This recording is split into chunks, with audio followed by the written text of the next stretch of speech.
سلام جوړ په خیر درنو لیدونکو هیله ده جوړ روغ او د کرونا ویروس څخه به په امن یاست. د یاران میډیا د دې اونۍ په سپورټي برنامه کې تاسو ته د تیرې اونۍ سپورټي مهم خبرونه وړاندې کوو. هیله ده تر پایه له موږ سره اوسئ او زموږ د یوټیوب چینل سبسکرایب هم مه هیروئ.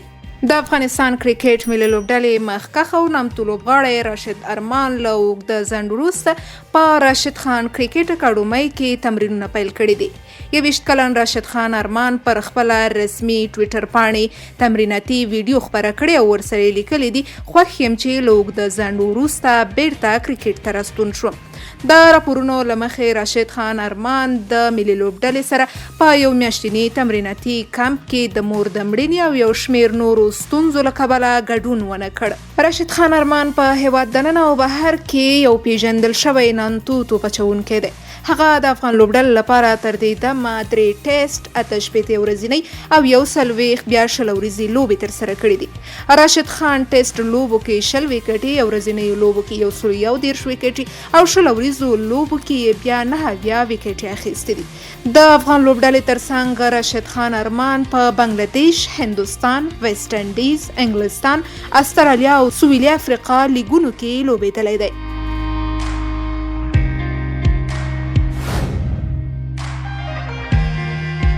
د کرکټ په لوبغاړي ریاض حسن لګول شوی بندیز پای ته ورسید. د افغان 19 کلنو لوبډلې پخوانی لوبغاړی ریاض حسن چې 3 کاله له کرکټ څخه د سرغړونو له امله منع شوی و اوس یې بندیز پای ته ورسید. د 19 کلنو پخوانی لوبډلې خلاصی توپ وهونکی چې 3 کاله وړاندې له هر ډول لوبو منع شوی و اوس یې بندیز پای ته ورسید او له دې وروسته به لوبېدلی شي. پر ریاض حسن تور و چې په 2013 کال په هندوستان کې د لوبو پر مهال د ډیسپلین کمیټې اصول مات کړي وو ځکه خو د کرکټ بورډ ډیسپلین کمیټې په هغه 3 کلن بندیز ولګاوه او له هر ډول کرکټ څخه یې محروم کړ. ریاض حسن د کابل ولایت د سروبي ولسوالۍ اوسیدونکی دی او شاوخوا 10 کاله کیږي چې کرکټ کوي.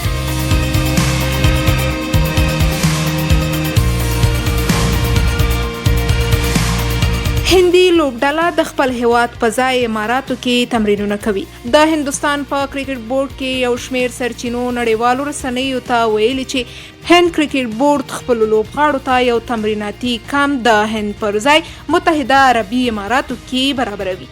سرچینو وویل که هند کې کرونا ویروس همداسې مخ پر وړاندې روان وي نو دوی اړ دي چې لوبغاړو ته تمریناتي کمپ په متحده عربي اماراتو کې ترسره کړي. خو یادو سرچینو زیاته کړه د دوی لومړیتوب خپله هند هیواد دی. د دې ترڅنګ داسې راپورونه ورکړل کیږي چې د هند کورنۍ تجارتي سیالۍ یا IPL هم د هند پر ځای متحده عربي اماراتو او یا هم سریلانکا کې ترسره شي خو په متحده عربي اماراتو کې د ترسره کېدو چانس زیات دی. څو ورځې وړاندې د هند کرکټ بورډ رئیس ګنګولي په خپلو خبرو کې وویل چې د IPL سیالیو لپاره لومړیتوب هند هیواد دی خو که اړتیا شي او کرونا ویروس همداسې د پراختیا په حال کې وي نو اړ دي چې بهر کې ترسره کړي. د دې ترڅنګ هغه وویل چې د هند دا سیالۍ یوازې هند ته نه بلکې ټولې نړۍ ته ګټورې دي.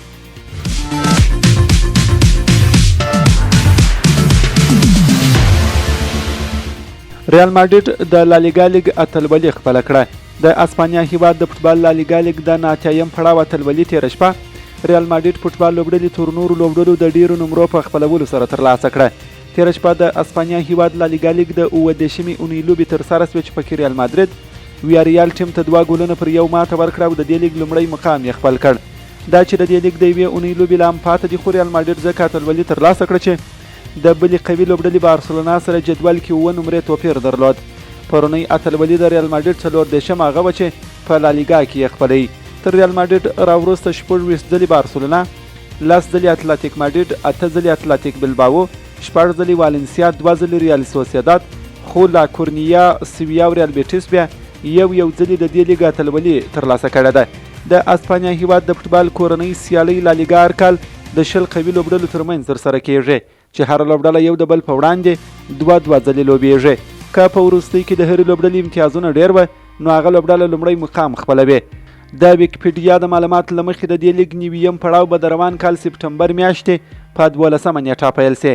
او د 2021 میلادي کال د می میاشتې تر 23 نیټې پورې به دوام وکړي.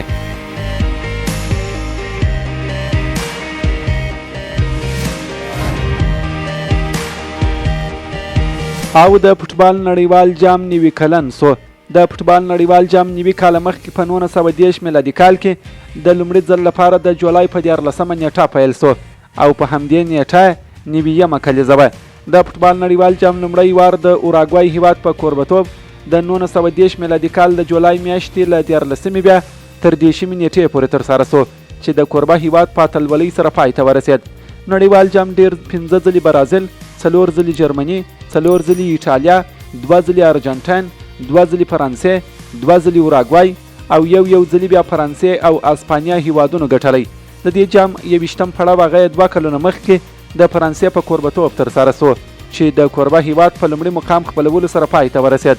ټاکل شوی د یاد جام 22م پړاو په 2022 میلادي کال کې د قطر هیواد په کوربتوب ترسره سي.